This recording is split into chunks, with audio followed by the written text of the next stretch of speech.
attempted to capture Panamanian dictator Manuel Noriega.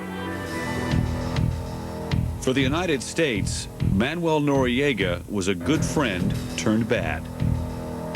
A president turned dictator. A military commander. General Mark Cisneros was the leader of the U.S. Army South. A general placed in charge of invading Panama. And a man about to play a bizarre game called Find Noriega.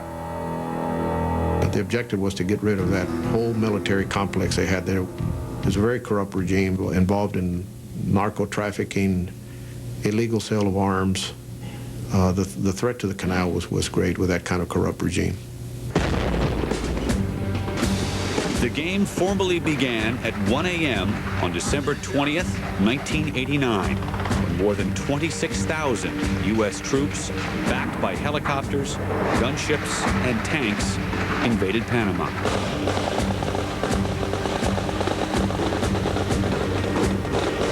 Every soldier was shown a picture of Manuel Noriega. The invasion had one overriding goal: to find Noriega, perhaps the single largest manhunt in history.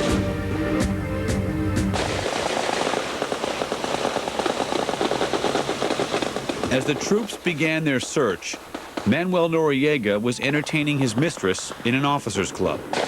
American paratroopers landed next door, but Noriega drove off just seconds ahead of them. Special teams rushed to seal off all escape routes, including the airport. They captured Noriega's jet and his yachts. Cisneros himself captured Noriega's headquarters, finding only his gun collection and his uniform. At one of his many homes, they found his passports and his credit card. At his beach house, an empty bedroom. Go! Acting on a flood of tips, military teams burst through the door of house after house, searching for Noriega. But they cannot find the one man they're looking for. I do know that Noriega was moving frequently, every hour in some cases, from house to different houses, that they were reconnoitering and checking out before they moved him around. They were doing a very good job of evading us. 3 days after the invasion, Noriega is still one step ahead. The military resorts to a last-ditch tactic. They put a $1 million bounty on his head.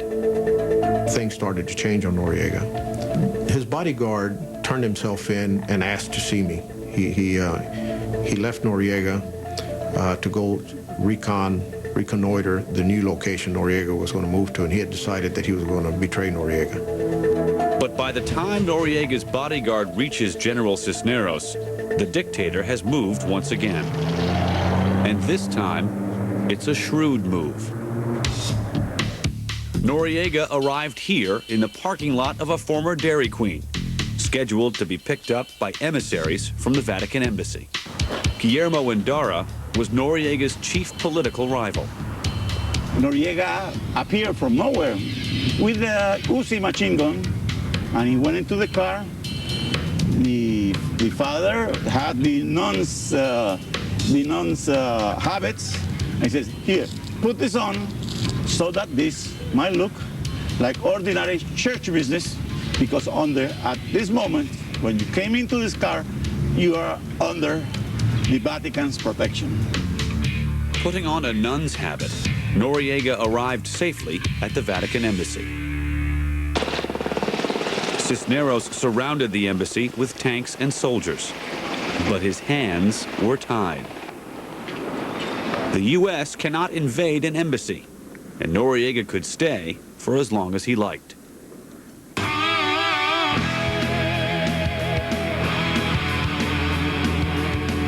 So the Americans engaged in a unique brand of psychological warfare. They tortured the opera-loving Noriega by blasting rock and roll hits like "You're No Good" and "I Fought the Law." But the plan soon backfired. The problem was that Noriega was on the opposite side of where the music was blaring, and he was sleeping like a puppy. The Vatican ambassador was next to the window where the music was being blared, and he was the one that was getting aggravated. And so it was in fact counterproductive. The ambassador protested, and the music stopped. Noriega won another round. But General Cisneros was about to get some inadvertent help from the Panamanian people. Sick and tired of Noriega, a crowd of some 5,000 Panamanians held a demonstration outside the embassy, demanding Noriega's head. The people were very angry, and the emotion and the anger could be heard by Noriega inside there. Cisneros saw an opportunity, and he phoned the nuncio, the Vatican ambassador. And I said, Nuncio, there's about 5,000 people out here. I said, they all want to lynch Noriega. And I want to tell you that if they break through our security core and they come in here, I'm not going to use any deadly force against them to protect Noriega. When I told him that, he had an idea. He went and told Noriega, you know what's going to happen to you? The same thing as Benito Mussolini. The mob came and took him out and strung him. And he also said, in the United States, if you get a good lawyer, you can get away with anything. That's what he told me he told him. Cisneros was bluffing. He was not about to let a mob overrun American soldiers. But Noriega fell for the trick. After 14 days on the run, at the very moment when he thought he had won the battle, an outwitted Noriega gave up. The game was finally over. Opposition leader Guillermo Endara would become the first democratically elected president of Panama in over 30 years. Manuel Noriega was convicted of charges, including drug trafficking, on July 10, 1992.